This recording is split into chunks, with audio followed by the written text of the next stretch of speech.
Bismillahirrahmanirrahim. Alhamdulillahi rabbil alamin. Wa bihi nasta'in ala umurid dunya waddin. Wassalatu wassalam ala al-mab'uthi rahmatan lil alamin. Nabiyyina wa habibina wa qudwatina Muhammad ibn Abdullah wa ala alihi wa sahbihi wa man sar ala nahjihi wahtada bihadihi wastanna bisunnatihi ila yaumiddin. Amma ba'd. Muslimin dan muslimat, para pelajar, para penonton sekalian, Assalamualaikum warahmatullahi wabarakatuh. Alhamdulillah, pada hari ini Rabu 5 Zulqa'dah 1442 bersama dengan 16 Jun 2021, kita dapat teruskan pengajian kita dalam kitab Fathul Mu'in. Fathul Mu'in, kitab fiqh mazhab Syafi'i yang ditulis oleh Syekh Al-Malibari. Yang saya guna ni untuk terjemahan Jawi yang ni, warna hijau ni atau warna putih, dan ada juga yang terjemahan bahasa Rumi, tulisan Rumi dengan Indonesia dalam PDF tu boleh digunakan, insya-Allah. Baik para pelajar sekalian, kita sambung perbincangan kita. Kita sebenarnya masih lagi dalam bab syarat-syarat solat, syurutus salah. Syarat yang kedua, taharatu badanin wa malbusin wa makanin an najasin. Syarat solat yang kedua iaitulah bersih tubuh kita, pakaian kita, tempat solat daripada segala bentuk najis. Tuan-tuan yang ada kitab kitab Fathul Mu'in Jawi Arab yang asli, yang tahqiq yang anda baca ni, iaitu muka surat 79. Muka surat 79. Adapun yang terjemahan warna hijau ni muka surat 49. Muka surat 49. Baik, kita sambung perbincangan kita dalam bab perkara najis dan bagaimana menyucikannya. Kemudian kita diikuti dengan najis, dia panggil najis yang dimaafkan. Kata di al-musannif rahimahullah, far'un ghusalatul mutanajjis. Farak ni mana cabang perbincangan ataupun cawangan. Terjemahan dia tulis cawangan sini. Air bekas basuhan barang yang terkena najis. Ghusalah makna air hak kita basuh benda yang kena najis tu macam mana. Walaupun najis yang dimaafkan seperti darah yang sedikit, bila air itu telah terpisah daripada tempat terkena najis itu dan zat najis itu sudah hilang, juga sifat-sifatnya, warnanya, bau dan rasanya, dan air itu tidak berubah, maknanya air itu bersih putih gitulah, dan tidak bertambah timbangan selepas diambil kira yang dihisap oleh kain yang dibasuh itu, dan air tambahan dari kotoran. Tengok dia para ulama Islam ni, dia punya teliti macam mana kita nak pastikan air itu masih bersih. Dia tidak bertambah. Mana kalau bertambah maknanya najis itu sudah masuk dalam air itu. Ini dia punya skill kira-kira dia. Masya Allah. Walhal tempat basuhan itu sudah suci, air itu adalah air suci, air itu dikira suci. Dan kata Syekh kami, iaitulah Ibnu Hajar Al-Haytami rahimahullah, menerangkan bahawa dan yang zahir adalah memadai bagi keduanya dengan berat sangka. Yang ini dipanggil sangkaan berat, zon. Yakni air yang dihisap oleh kain dan apa yang diambil oleh air dari kotoran yang dibasuh itu. Maknanya air itu tak bertambah, tak berubah, maka kita mengatakan ini air itu jadi bersih lah, tidak kotor lagi. Baik. Farak yang kedua, far'un. Ini jelas. Idza waqa'a fi ta'amin jamidin, bila terjatuh umpama bangkai tikus ke dalam makanan yang beku. tikus jatuh dalam benda yang beku. Apa dia benda beku di sini? Tuan Syekh kita buat contoh seperti minyak sapi. Minyak sapi ni beku. Cukuplah dengan dibuang tikus itu dan apa yang ada di sekelilingnya yang tersentuh dengannya. Dan yang baki itu suci. Contoh kita kata minyak sapi, tikus jatuh pop dalam ni. Kita pun ambil kawasan yang tikus duduk tu, ambil capak, yang lain tu boleh guna. Tak kira lah minyak sapi ke madu ke. Madu pun di antara cecair yang tidak cair. Maknanya kalau jatuh atas madu, dia duduk situ je. Dia tak akan turun ke bawah. Dia bukan macam air biasa. Kan? Dia tidak larut. Maka madu tu kita ambil tempat tikus jatuh tadi, buang. Yang lain tu bismillah, minum lah. Tapi masalah ada orang kata, Ustaz, tak sampai hati dah nak minum. Itu masalah tergamak ke, masalah lalu nak minum ke, itu kisah lain. Yang penting kita bercakap dalam bab hukum fiqh. Hukum fiqhnya boleh. Contoh kita kata, apa dia ni? Bubur Ashura lah. Ashura yang kita sudah selesai dah. Dodol. Dodol ni dah kering. Tiba-tiba tikus jatuh bom atas dodol. Kita buang keliling dia tu, buang, yang lain tu makan. Baik. Menarik tuan-tuan, kitab Fathul Mu'in, kitab apa ni, kitab fiqh ni dia pelik-pelik sikit perbincangan dia, tak macam biasa kan.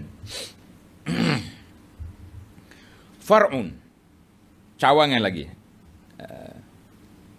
Bila menjadi najis, air perigi yang sedikit. Air perigi sedikit dengan bersentuh dengan najis. Ia tidak menjadi suci dengan menimba air daripadanya. Bahkan sayugianya, sepatutnya sayugia tu, hendaklah air itu tidak ditimba. Supaya ia menjadi banyak, sama ada dengan mata airnya sendiri atau dengan mencurahkan air ke dalam telaga. Jadi kita jangan buang air yang ada tu, bahkan kita taksir, kita tambah lagi air supaya apa? Supaya dia menjadi banyak. Jadi dia melebihi 2 qullah kan. Ataupun kalau air telaga itu banyak yang menjadi najis, kerana berubah dengan najis itu, ia tidak menjadi suci melainkan dengan hilang perubahannya itu. Jadi kita kena tengok kalau air itu sebab dia sedikit, kita taksir, kita tambahkan air. Tapi kalau dia berubah, itu kita kena buang air. Itu je dia punya cara menyelesaikan masalah.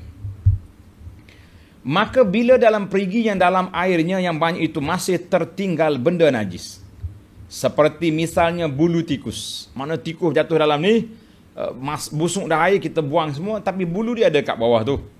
Sedang air tidak berubah, maka air itu suci, tetapi teruzur penggunaannya, misalnya dengan mencedok dengan timba.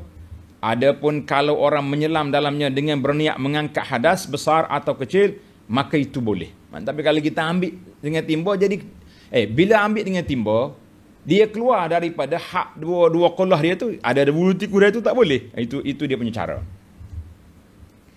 Kerana timba tidak boleh bersih daripada bulunya itu, maka hendaklah ditimba semuanya, yakni supaya bulu tikus itu semuanya dibuang dari telaga. Kalaulah ia mencedok air dengan timba sebelum dibuang bulu itu, dan ia tidak yakin bahawa ada bulu tikus dalam air dan ditimbanya itu, maka tiada mengapa. Jadi kita tak ada apa ni, kosong ni, kita dah tapis, tak ada apa ni. Yakni air itu suci, boleh digunakannya. Dan kalau ia sangka tentang ada bulu itu tetapi tidak yakin, kita was-was je, beramal dengan mendahulukan yang asal di atas yang zahirnya, yakni yang ghalibnya. Mana asalnya ada ke tak ada? Tak ada. Itu dia panggil kita at-tamassuk bil asli. Kita kena pegang dengan hak asal dia. Jadi asal dia tak ada, kita kira tak ada. Jangan nak suruh jadi ada. Kalau sudah jadi ada, jadi was-was lah kita pula kan. Allahu Akbar. Baik, kita pergi kepada air yang terkena najis berat, najis hancing. Dan tidak suci, tidak menjadi suci barang yang terkena najis, seperti terkena najis berat. Apa dia najis berat tu? Dia panggil najis mughallazah. Tuan-tuan yang belajar kitab Fardu Ain tu, najis berat dia panggil apa najis? Mughallazah. Maknanya itu panggil najis berat. Bila kata najis berat, anjing melainkan dengan 7 kali basuh selepas hilangnya zat najis itu sendiri, dia mesti 7 kali juga. Dia panggil sertu. Bukan sama, sertu. Walaupun baru hilang setelah beberapa kali basuhnya, maka itu dikira 1 kali. Dan sekali daripadanya 7 kali basuh itu ialah dengan debu tanah tayamum. Mana tanah tayamum, tanah yang debu yang suci. Yang dicampur dalam air dengan debu itu menjadikan air itu keruh dan zahir bekas debu itu dalam air itu. Maknanya bila kita masuk debu dalam air itu, nampak dia punya air itu jadi air tanah. Dan debu tanah itu boleh sampai kepada seluruh juzuk tempat itu melalui air itu, sampai ke tempat-tempat yang kena kotor tadilah, kena najis. Dan di dalam air tenang yang tidak mengalir, cukuplah dengan menggerakkan tempat terkena najis itu 7 kali. Dan kita gerak situ je. Kata Syekh kami Ibnu Hajar, yang zahir ialah gerak pergi dikira sekali dan gerak kemari dikira gerak 1 lagi, yang 2 kali. Maknanya kita tolak sekali, 2 mari, itu 2 kali dah. Dia macam sa'i, bukan macam tawaf. Dan di dalam air yang mengalir cukup dengan 7 laluan air. Dan tidak wajib dibubuh debu tanah di dalam menyucikan bumi yang berdebu bila ianya terkena najis seperti najis anjing atau babi. Dah dia sendiri, dah tanah, dah apa lagi je. Masuk air je lah. Allahu Akbar.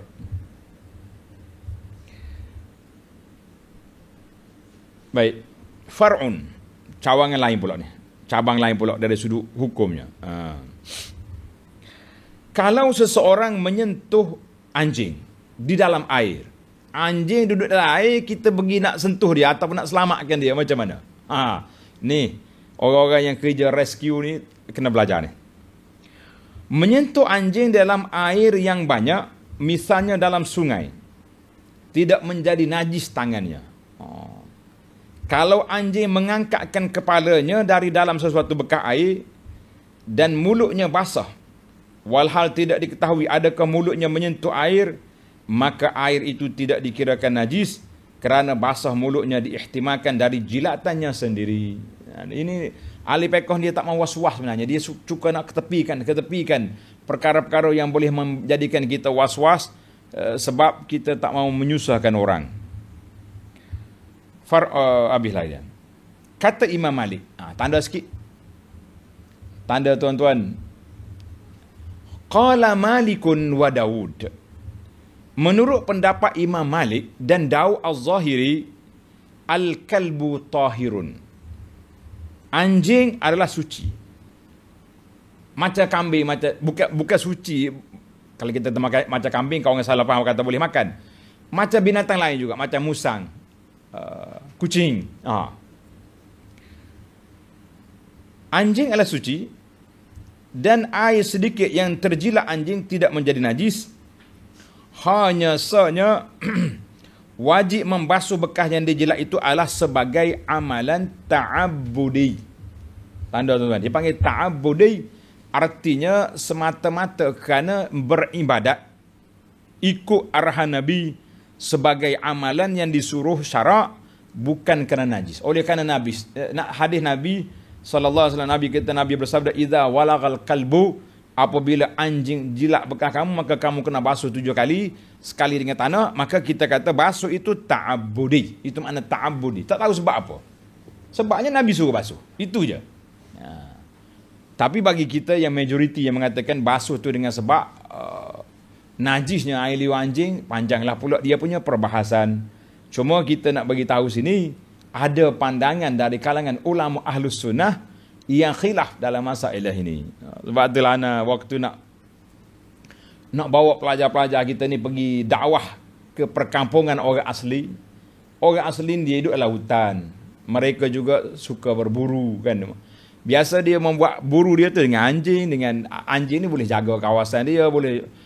Jadi kita nak masuk kawasan ni, hati-hatilah anjing banyak. Jadi kita kena belajarlah kata fiqh mazhab Maliki ni dengan Daud Zahiri supaya kita tak naklah nampak tak selesa kan bila pergi rumah kita nak pergi dakwah ke mereka tapi mereka tengok kita ni pelik je dengan anjing, jadi masalah. Allahu akbar, baik kita belajarlah. Yang penting mereka Imam Malik dengan Daud kata ta'abbudan. Basuh tu kerana ikut nas. Tapi jumhur kata dak, ada daul kalab dalam ahli anjing ni ada kuman macam-macam dia punya cerita. Kita kata panjang perbahasan, anak pun tak nak bahas bab anjing di sini, yang kita nak bahasnya bab dalam kitab kita ni. Baik para pelajar sekalian. Tanda situ. Di antara najis yang dimaafkan. Makna kalau kena ke baju kita ni, kita solat tak payah basuh. Boleh je solat. Itu maksud najis yang dimaafkan. Bukan kita boleh guna sewenang-wenangnya, tapi maknanya tidak ada siapa peringkat diberati, kena pergi basuh, kena pergi gonyoh, kena pergi jadi masyakkah. Contoh kita duk solat, mari darah nyamuk sini. Tak batal solat kita, kan? Wa yufa'an damin nahwi burghus mimma la nafsa lahu sa'ilah. Dan dimaafkan. Maksud dimaafkan di sini tuan-tuan, makna kalau kena ke pakaian kita tidak batal solat. Itu maksud dimaafkan. Dan dimaafkan najis seperti darah tumor. Daripada hayawan yang tidak ada darah mengalir padanya. Seperti nyamuk. Dan gutu. Itu boleh. Darah nyamuk, darah gutu. Kan? Ka ba'ud wa qamlin. Qamlin itu gutu.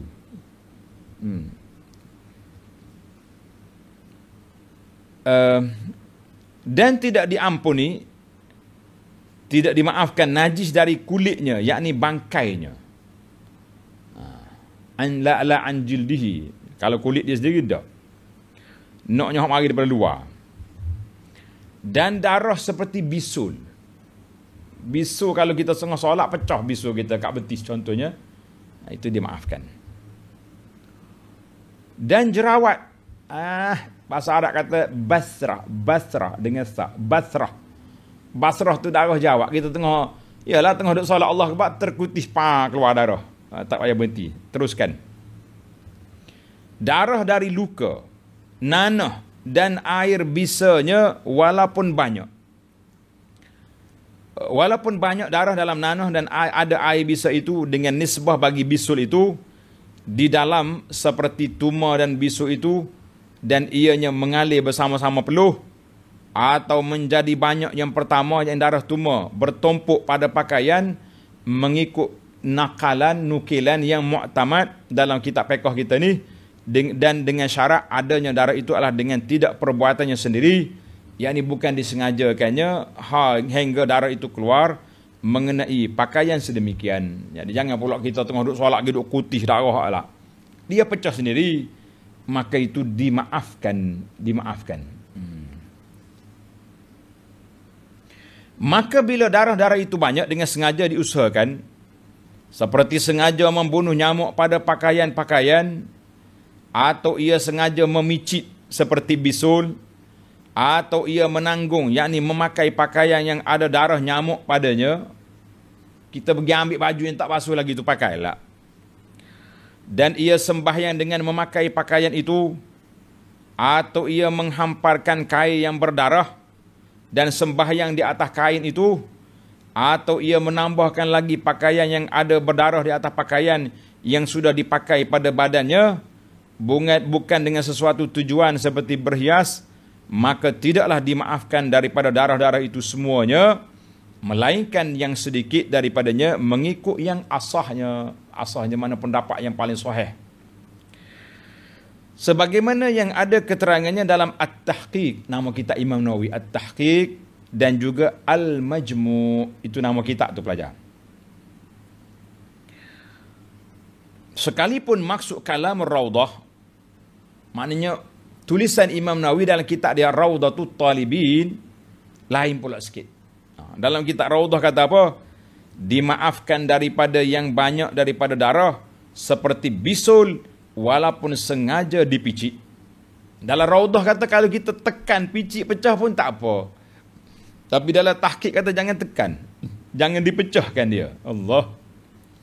Ibnu Naqib dan Al-Azra'i, dua tu nama ulama Syafi'i belaka, i'tamadahu, berpegang pada pendapat ini. Jadi kita pun para jemaah sekalian ambil yang lega-lega lah kan.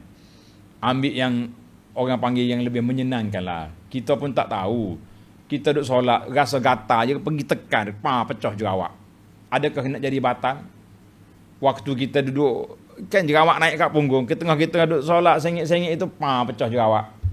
Jadi ambil pendapat yang kedua mengatakan, tidak mengapa itu, kita kata itu lebih selesa, insya-Allah meringankan kepada umat ini. Dan tempat maaf di sini dan di dalam yang akan disebut nanti ialah nisbah bagi sembahyang, bukan nisbah bagi air yang sedikit. Tempat maaf di sini bagi solat lah. Kalau dalam bab solat, di pakaian kita tu dimaafkan. Tapi dalam masalah air tadi lain. Nisbah air yang sedikit dengan darah itu, air menjadi najis walaupun najis itu sedikit. Mana maaf di sini dalam masalah solat, bukan dalam masalah air. Dan tidak memberi bekas. Bekas apa tu? Dan tidak memberi bekas, yakni tidak menjadi najis dengan bersentuhan badan yang ada basahnya dengan najis. Darah sedikit yang telah tersebut itu kita kadang-kadang berpeluh kan. Dan tidak diberati oleh syarat mengeringkan badan bagi orang yang hendak memakai pakaian yang ada darahnya seperti tersebut kerana sulitnya itu. Dia kata ada darah ni, kita ni ada darah ni. Kalau kita pakai pakaian yang basah, mana dia akan jadi lebih tersebar dia punya. Maka dia kata tak perlulah sampai begitu. La yukallaf, tidak diberati untuk mengeringkan badan kerana susah. Alhamdulillah.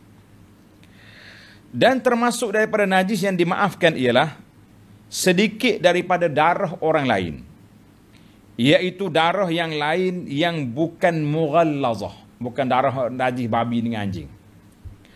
Lain halnya bila banyak maka tidak dimaafkan.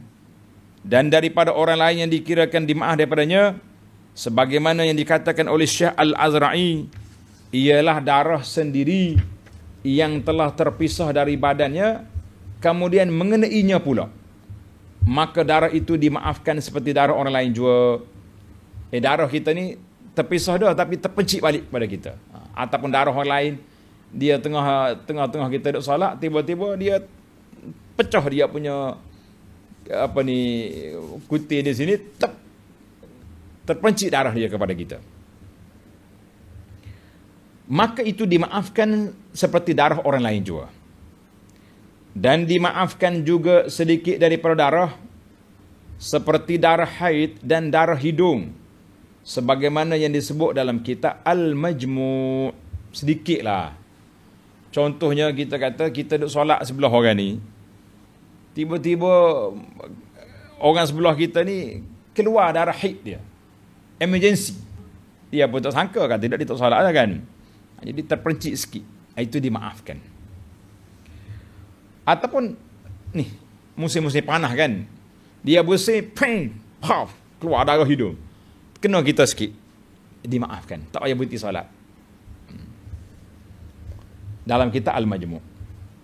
Dan boleh dikiaskan dengan keduanya itu, yakni darah haid dan darah hidung sekalian darah lain yang keluar daripada lubang-lubang tubuh, melainkan yang tidak dimaafkan yang keluar daripada jalan najis seperti tempat najis itu sendiri, tentang sedikit atau banyak itu kembali kepada uruf. Uruf tu kita tengok keadaan lah. Orang kata banyak ni, itu makna uruf. Uruf tu balik kepada suasana semasa. Bila kita tengok di baju macam banyak ni, kalau tak sikit tu, itu dia panggil uruf. Yang disyaki tentang banyaknya baginya dikirakan hukum sedikit. Manakala kita syok terkira sikit tu. Alhamdulillah. Dan kalau najis, misalnya seperti darah, terpercik pada beberapa tempat, bila dihimpunkan maka ianya banyak. Digi kumpul darah. Maka baginya dikirakan hukum sedikit pada sisi imam. Imam mana tu? Dia panggil imam, kalau kata imam di sini iaitu indal imam, yakni imamul haramain. Imam makna imam al-haramain. Mengikut Syekh Al-Mutawalli Al-Ghazali, semua tu ulama mazhab Syafi'i ke Imam Ghazali, dan para ulama yang lain daripada keduanya itu dikira banyak, yakni tidak dimaafkan. Ghazali dengan Mutawalli kata tak boleh, tapi Imam kata boleh. Imam Haramain itu guru kepada Ghazali lagi. Dan pendapat ini ditarjihkan wa rajjahahu ba'duhum, mana ditarjihkan, tulis pelajar. Dalam kitab kita ni kena tambah. Dirajihkan maknanya dianggap pandangan yang kuat oleh setengah ulama, yakni darah itu dihukumkan banyak. Dia khilaf dalam mazhab sendirilah. Dan dimaafkan darah daripada tusukan jarum. Dia tengah duduk jahit baju, tak kena, keluar darah sikit. Dan berbekam yang ada pada tempatnya. Kita pergi berbekam kan, lepas dia punya cocok jarum nak tarik darah tu, kan ada juga bekas-bekas darah tu. Walaupun banyak, itu dimaafkan. Dan sah sembahyang, habislah bak darah bekam ni. Dan sah sembahyang seseorang yang gusinya berdarah sebelum ia membasuh mulutnya. Kita kadang-kadang keluar darah dalam gusi. Selagi ia tidak menelan air liurnya dalam sembahyang, kerana darah gusi itu dimaafkan nisbah kepada air liurnya sendiri itu, yakni dimaafkan bercampur darah itu dengan air liurnya dan tidak dikirakan yang asing kerana daruri, payah. Cuma dia kata kalau tak telan, habis kita nak pergi tak mana? Pasal kita kena ada tisu ke, ludah itulah, campak kat bawah. Kalau seseorang mula berdarah hidung sebelum sembahyang, sebelum solat dia berdarah hidung, dan terus keluar darahnya, mana tak orang komak dah, solat dah, darah dia duduk main lagi, macam nak buat. Dan kalau ia berharap darahnya berhenti, walhal waktu masih luas, orang kata setengah jam lagi berhenti tu, hendaklah ia menanti berhenti darahnya itu baru dia solat. Kalau tidak berharap darahnya berhenti, hendaklah dia tahaffuz, mana kita jaga sini. Letak kain buruk ke apa dia. Seperti orang beser. Beser ni kencing tak tus. Orang istihadah, dia panggil beser. Misalnya selalu keluar kencing, dia panggil kencing tak tus lah. Kan? Orang panggil salasil baul, bahasa Arab. Maka dia kena membersih darahnya dan menyumbat hidungnya dan melakukan sembahyang seperti orang yang kencing tak tus, dimaafkan keluar darahnya waktu sembahyang itu dan tidak perlu diulangi solatnya. Kalau keluar darahnya kita kena letak kain ke apa sini. Khilaf bagi ulama yang menyatakan hendaklah ia menanti berhenti darahnya walaupun sampai keluar waktu sembahyang yang berkenaan itu. Ada juga sebahagian ulama kata kena tunggu juga tak boleh solat. Kena tunggu juga tak boleh solat walaupun keluar waktu solat. Allahu akbar. Sebagaimana halnya sembahyang, hendaklah ditundakan bagi menyucikan pakaian yang terkena najis walaupun keluar sembahyang daripada waktunya. Orang ni nak solat tiba-tiba kena najis pakaian ni, maka dia kena pergi basuh walaupun luar waktu dah. Dia tak boleh solat dengan apa? Dengan pakaian yang ada najis. Tak boleh. Dan sepatutnya hendaklah dibezakan antara qudrat ini, yakni menantikan berhenti darah hidung di atas membuang najis daripada asalnya, maka hendaklah ia menghilangkan najis itu walaupun terkeluar daripada waktu sembahyang. Berbeza daripada masalah kita di sini, iaitulah masalah berdarah hidung kerana berdarah hidung tidak boleh dihentikan begitu seperti membasuh pakaian. Tak boleh, kita tak tahu macam mana dia panggil ru'af. Darah hidung ni bila dia nak break, tak tahu. Ada setengah orang tu jenis berdarah hidung banyak. Maka dalam hal berdarah hidung tidak wajib ia menanti berhenti, bahkan hendaklah ia sembahyang dan tahafuz, maknanya dia sumbat hidung dia supaya tidak keluar darah waktu solat. Itu berbeza. Kita pergi lagi. Dan termasuk najis yang dimaafkan juga sedikit lumpur tempat orang lalu. Biasanya tengah jalan kita ni ada lumpur, ada selut kan. Kalau kita berjalan, kalau hari ada hujan, lekat di kaki, kena kain mungkin. Yang diyakini tentang najisnya lumpur itu, walaupun dengan najis mughallazah. Mana kalau kita yakin lumpur ni ada najis, apa nak buat? Oleh kerana terlalu sukar untuk menjaga diri daripada terkena tanah bernajis itu, selagi tidak tinggal ain najis itu. Tapi kalau nampak dah ketulan najis itu tak boleh lah, kalau tidak dimaafkan. Berbeza daripada tanah itu, najis itu dimaafkan. Berbeza-beza mengikut waktu dan tempatnya daripada pakaian dan badan. Misalnya najis yang dimaafkan pada musim banjir tidak dimaafkan pada musim kemarau kerana keadaan berbeza-beza. Musim banjir, musim hujan ni tanah dia tu ialah selut. Kalau musim kemarau ni tak ada masalah, ada debu. Jadi kita kena ambil kelonggaran lah situ kan. Kena kelonggaran begitu. Kalau boleh ditentukan ain najis pada jalan, makna atas jalan tu ada benda tu najis kat situ, walaupun ianya adalah tapak-tapak anjing, maka tidaklah dimaafkan daripadanya, walaupun ianya merata pada jalan itu mengikut yang aujuhnya, mana pendapat yang lebih jelasnya. Kalau atas jalan semua ada najis belaka, maka tidak dimaafkan.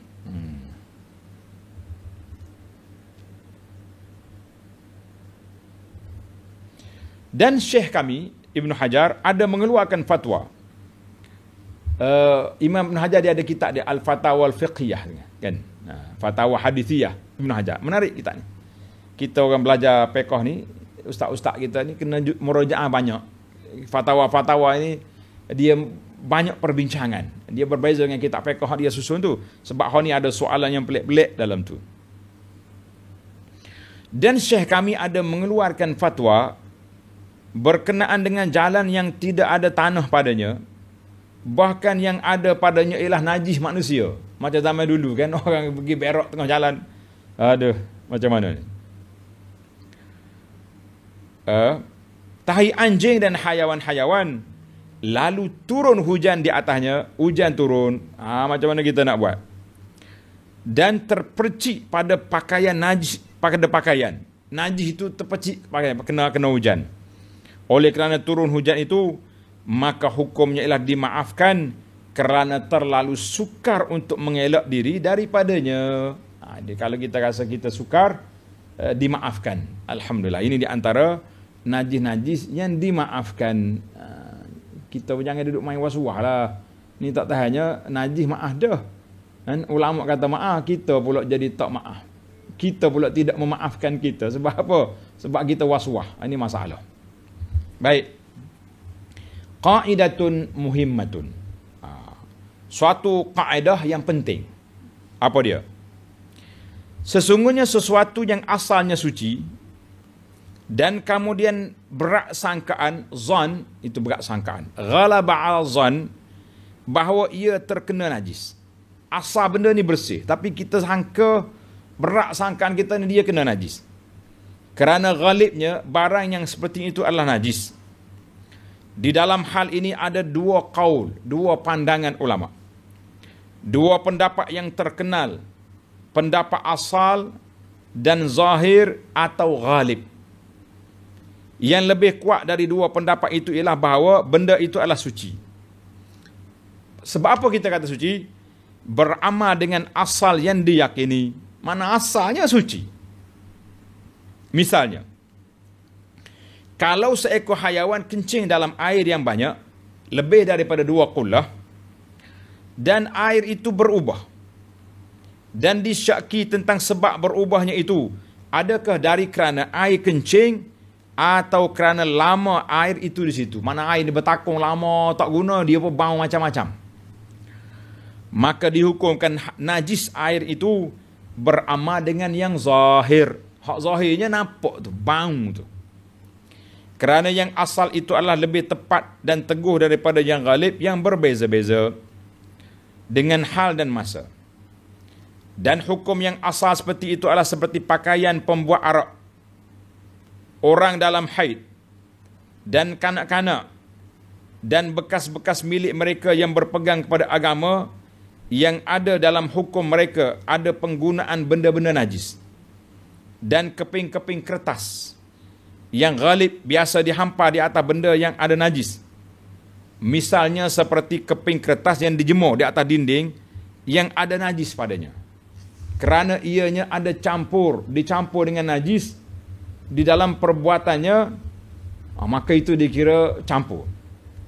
Dan air mulut bayi, yakni suci, nisbah kepada ibunya dan orang-orang lain, walaupun mungkin ianya bercampur dengan muntah yang najis. Kenapa kita kata suci? Beramal dengan asal. Asal dia tak muntah. Dan kerana terlalu umum perkara itu berlaku. Ini mulut, pergi ke mulut anak dah tadi. Tadi kita tak habis lagi tengah jalan tadi. Dia kata kertas, keping kertas. Biasa kertas ni kita letak atas ni jadi ada kena najis. Jadi sekarang ni, anda duk perhati tengok sebahagian daripada masyarakat kita, bila nak solat dia ambil dompet dia, beg dia tak luar.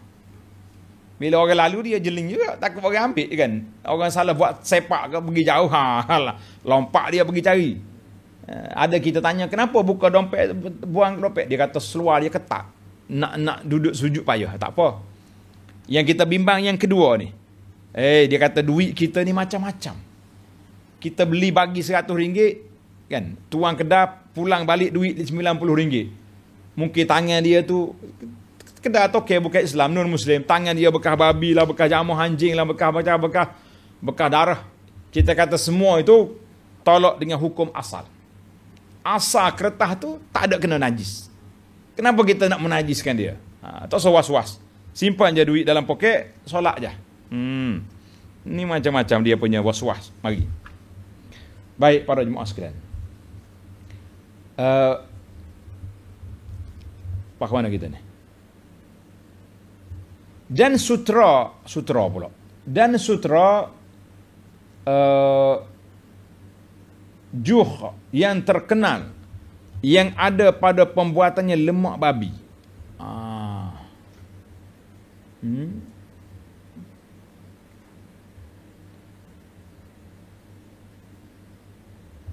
Dia panggil juh, juh. Buat daripada lemak babi. Dan keju Syam, cheese dia panggil, keju Syam, yang terkenal dalam pembuatnya itu adalah dengan amfiqah babi. Semua babi-babi belakang ni susah kita. Amfiqah ni diambil daripada binatang tu, hayawan tu. Tentang sutera juh itu, ianya terkenal dalam buatan ada lemak babi, sebagaimana yang masyhur dibicarakan orang. Maka tidak dihukumkan najis, melainkan jika telah tahqiq, telah dipastikan. Itu makna tahqiq, ianya adalah najis. Kita sangkaan tak boleh. Pernah dibawa kepada Nabi SAW keju dari orang-orang Syam. Maka baginda SAW makan daripada keju itu, walhal baginda Nabi SAW tidak bertanya tentang hal itu, yakni tentang keju itu, adakah termasuk amfiqah babi dalam pembuatannya. Syekh kami menyebut sebahagian besar daripada kaedah ini dalam kitabnya Al-Minhaj. Jadi tuan-tuan, kita pegang pada buku asal lah kan. Biasanya kalau keju kecil ni buat daripada susu. Jadi susu tu tidaklah susu hayawan, susu lembu, susu kambing. Kecuali dipastikan bahawa dia tulis kat situ bahan-bahan yang tidak halal, barulah kita kata tidak halal. Pengalaman saya pergi ke Jepun, ke Osaka.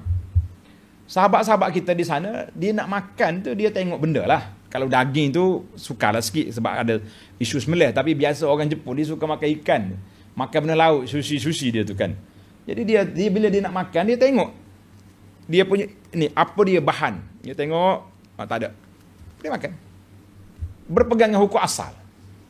Kita sini payah kalau tak ada logo halal tak boleh. Dia kalau ada nak cari logo halal tak makanlah pokok dia tu. Jadi dia guna hukum asal. Tapi dalam masalah daging, bahan-bahan daging, itu lain. Sebab daging ke ayam ke itu perlu pada sembelih. Tapi kalau bahan ikan-ikan dia tu, cuma kita bimbang takut masuk unsur lemak babi ke minyak, itunya. Maka bila dia baca tak ada, dia kira bismillah. Saya kata tinggi pekoh kamu ni. Kalau kita masyarakat, sebahagian pada masyarakat Melayu duk main pekoh kita di sana, jawab dia kering seorang lah kita kan. Baiklah para pelajar sekalian. Dan dimaafkan daripada tempat menyapu dalam beristinja dengan batu. Kalau kita istinja dengan batu, sudah pasti kesan istinja tu ada kat situ. Mana boleh colek dengan batu kuat-kuat, luka punggung awak. Allah. Dan tahi lalat. Dan serupa dengan itu ialah air kencingnya. Dan air kencing dan tahi kelawar pada tempat sembahyang. Dan demikian juga pada pakaian dan badan. Yakni itu dimaafkan semuanya. Walaupun banyak kerana sukar untuk menjaga diri daripadanya. Jadi kita kata, lepas kita istinja dengan batu, ataupun istinja dengan tisu, jangan pergi korek dengan tangan cium, mesti ada punya. Itu dia katakan perkara yang dimaafkan. Jangan korek-korek lagi. Dan termasuk najis yang dimaafkan juga tahi burung-burung yang telah kering yang ada pada tempat itu, bila tempat tersebut umum dibalakan dengan tahi burung. Demikian itu. Ada setengah masjid ke burung duduk main situ.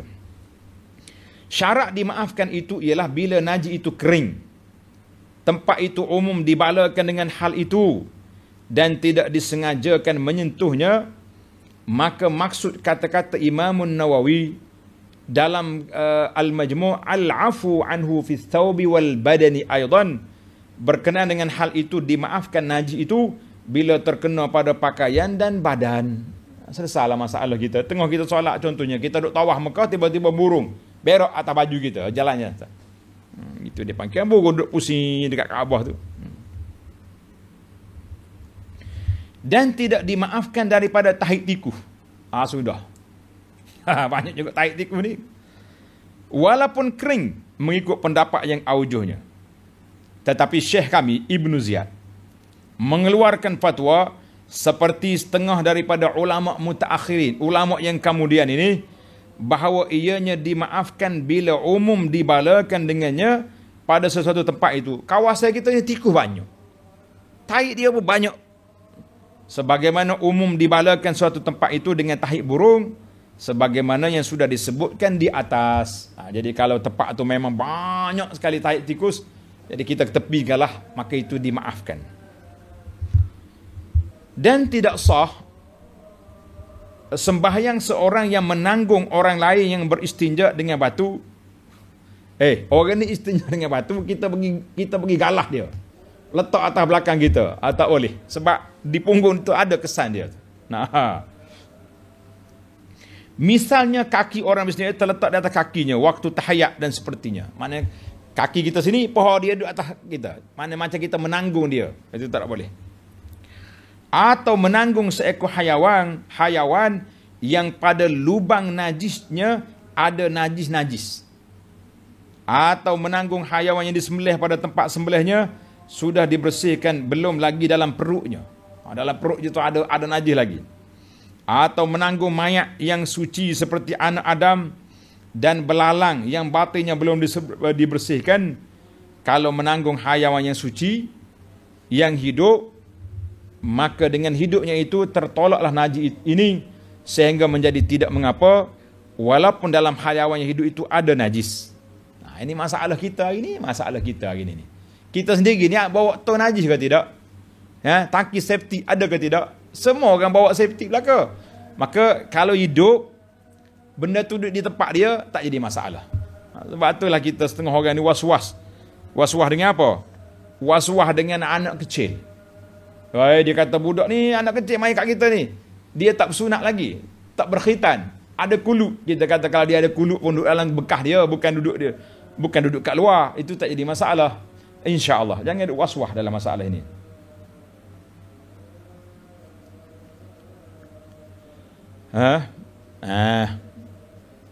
Atau membawa telur yang sudah rusak, yakni yang tidak ada harapan lagi untuk adanya anak dalam telur itu, yang ada darah dalamnya, maka najis dalamnya itu yang memberi bekas pada batalnya sembahyang atau tidak sahnya sembahyang orang yang menanggungnya.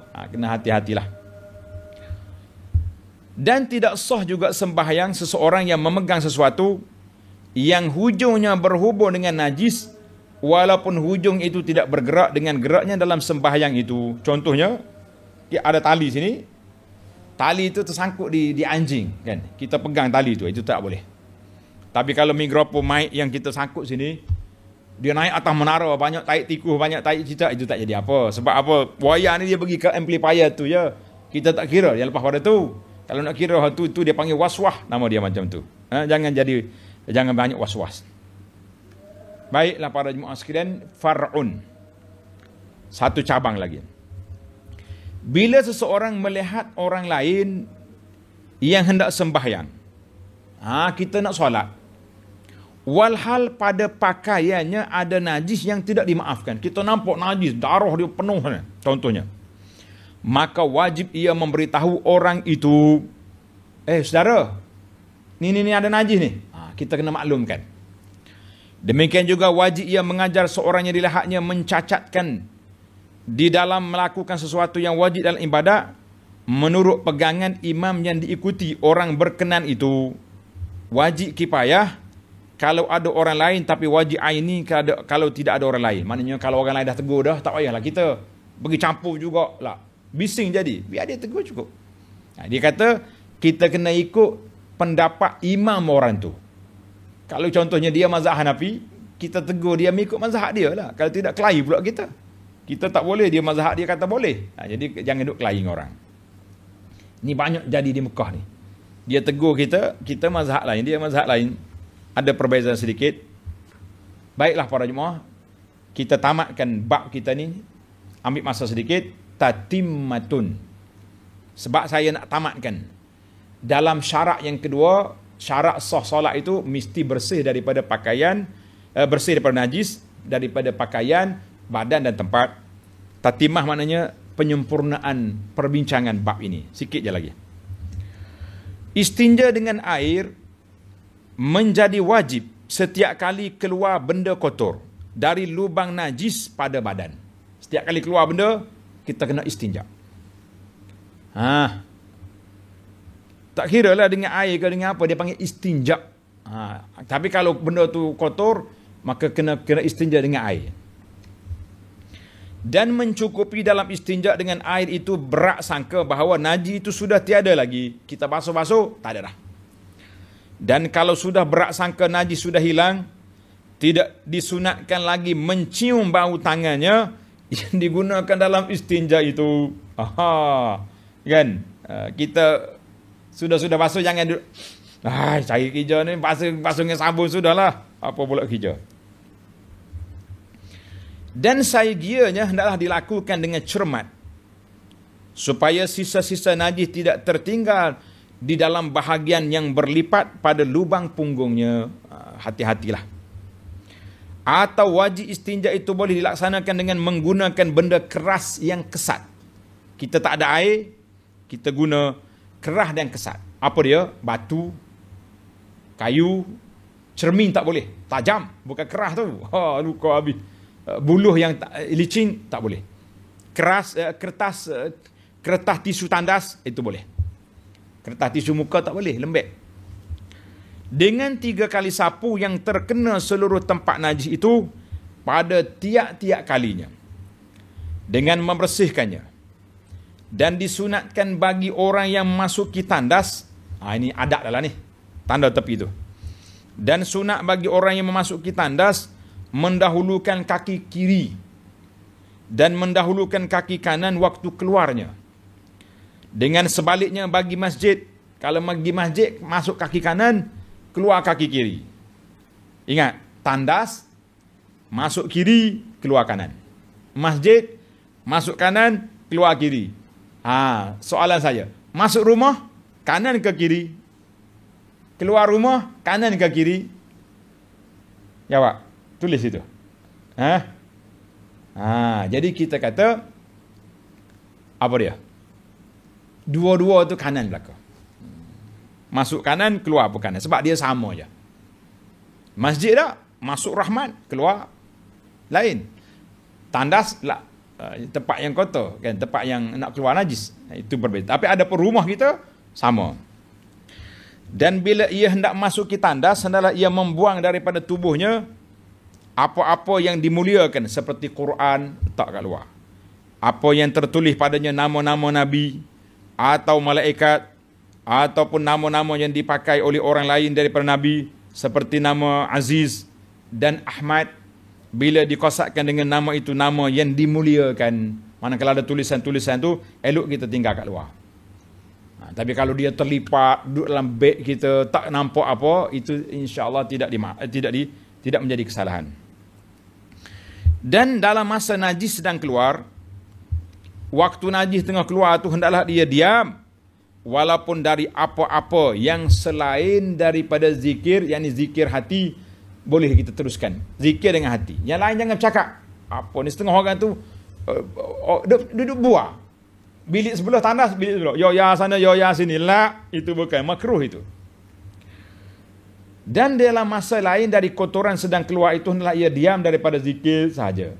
Dan hendak pergi jauh, masa nak keluar atau pergi jauh daripada orang yang melindungi diri baginya, bagi qada hajat itu. Zaman dulu kita nak qada hajat pergi sebalik bukit, balik pusu, balik pokok. Sekarang ni sebalik pintu, masuk dalam tandas, selesailah masalah. Kecuali kita sakit perut. Elok kalau tandas tu ada 10, kita pergi yang ujung last sekali tu. Kalau meletup apa-apa pun taklah dengar orang sebelah ni kan. Tak, insya-Allah.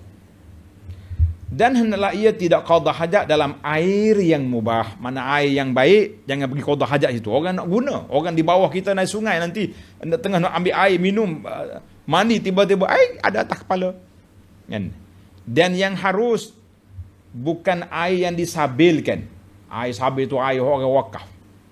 Atau yang diwakafkan, maka itu haram kita pergi buang air dalam tu. Orang nak guna. Yang tidak mengalir. Kalau air mengalir yang banyak, maka tidak makruh selama ianya tidak luas, banyak, tidak tempat bercakap-cakap. Mana bukan tempat orang duduk buah-buah situ. Dan tidak milik bagi seseorang.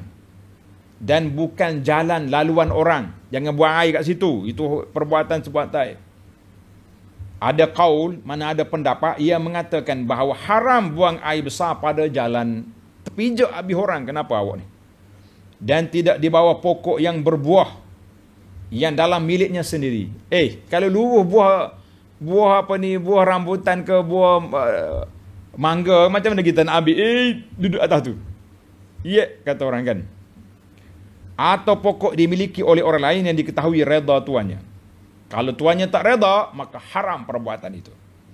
Yakni haram buang air dalam air sabil, mana air sabil orang wakaf untuk kegunaan orang ramai. Ataupun air wakaf untuk minum, buang tempat bercakap-cakap, tempat orang duduk buah-buah kat situ, kita pergi buang najis lah. Pokok milik seorang yang tidak diizinkan tuannya, dan juga haram pada jalan raya. Orang jalan kita buang air situ. Kenapa? Zaman kita ni, saya tambah sikit. Pelajar-pelajar tulis dalam kitab. Haram juga meninggalkan bahan-bahan yang dibuang dalam tandas. Ni ada setengah orang ni, dia pandai buang ya. Dia nak flush ke, nak flush apa ni, dia punya pump dia tu tak pakai tinggal gitu ya. Maaf tuan. Tak ada air. Kalau tak ada air, awak keluar pergilah ambil air dekat kolah ke dekat mana kat luar tu, mari jiruh mai buang kamu punya bekas tu. Ni pakai tinggal gitu, orang lain mari masuk. Iya. Bahaya sekali. Ini perbuatan haram, meninggalkan barang-barang dia dan tempat awam. Jangan. Sama juga pergi salin pempoh anak. dekat tanah masjid, pakai tinggal situ je. Les. Ambil pampers pergi letak dalam tong sampah. Kenapa tinggal kat situ? Biar kita ada adab lah, kan? Baik. Adab lagi.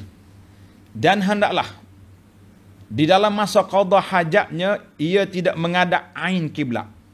Jangan pusing ke arah kiblat atau arah kiblat, dan juga tidak berpaling belakang kepada kiblat. Mana tu? Di tengah padang, tengah waktu tepat lapang.